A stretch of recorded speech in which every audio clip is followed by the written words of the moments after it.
and welcome to this week's news with Focus Israel. Tonight we will take a look at the Shalit, the kidnapped soldier, and his situation, and also some of the activities that's taken place at the Western Wall. Now the positive one and, unfortunately, some of the tragic ones. But first, some short news for you. Last week we reported how the Palestinian children were refused to be taught about the Holocaust.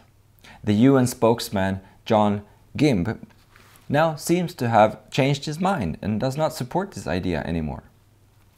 To the British newspaper Independent, he says, quote, "I'm confident and determined," unquote, that it will be included in the future.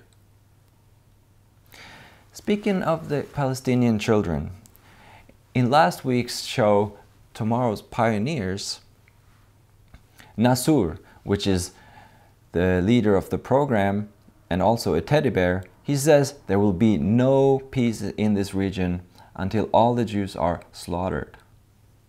It's been broadcasted over the Al-Aqsa TV, which is controlled by Hamas. More of that you can see on the website of Palestinian Media Watch.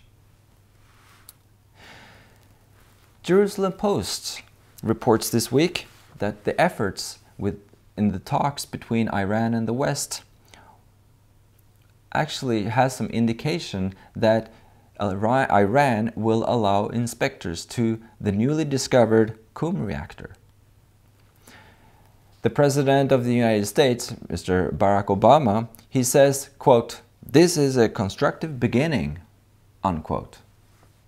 Critics, however, attribute change to shift in Washington's position and not Iran's. And that was all from me today. And now, Paul, over to you in Jerusalem. Thank you, Frederick. The news in Israel this past week was dominated by the video of Gilad Shalit, who was kidnapped by Palestinian terrorists exactly 1,200 days ago. Israel released 20 Palestinian women in exchange for the video, women that had been convicted for various security offenses. However, in exchange for Shalit himself, the Hamas terrorists are demanding that Israel release an additional 1,000 prisoners, many of whom have been convicted for terrorist attacks against Israeli citizens. The indirect negotiations between Israel and the Hamas regime in Gaza really hasn't moved forward since they started, but the video was a great relief to Gilad Shalit's parents, Aviva and Noam. The video shows that Gilad is of good health, both physically and emotionally, despite the harsh conditions under which he is held. Yesterday, 70,000 people marched through the streets of Jerusalem during the yearly Jerusalem March. Among the participants were at least 7,000 Christian pilgrims from all over the world who had come to show their support for Israel. Security preparations were massive, since riots have erupted on several occasions over the past couple of weeks in East Jerusalem after Muslim leaders started spreading the rumor that Jewish extremists were planning to take over the Temple Mount during the Jewish high holidays. Jewish visitors at the site were greeted by stone throwers, and on a couple of occasions, police prevented non-Muslims from entering the site altogether. However, Israeli law stipulates that everybody, regardless of creed, is allowed to enter any religious site.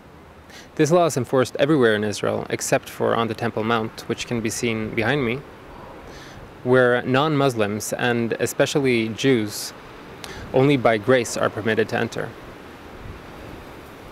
Last week we told you a little bit about the Feast of Tabernacles, which is celebrated this week. Many people are off from school and from their works, and so a lot of activities are happening in Jerusalem, a lot of lectures and concerts. And this past Monday, 30,000 people gathered at the Western Wall Plaza to be blessed by descendants of the priests that used to serve in the temple 2,000 years ago. Standing under their prayer shawls, these priests blessed the congregation with the Aaronite blessing, which they recited word for word. The Lord bless you and keep you.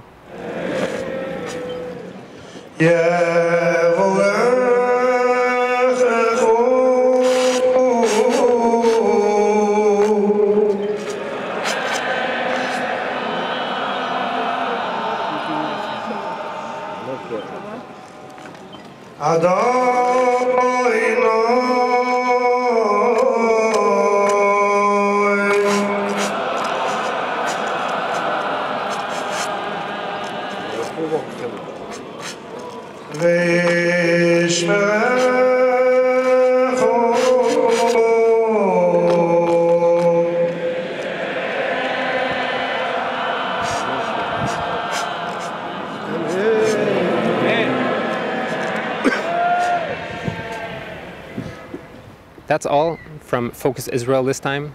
See us again next week.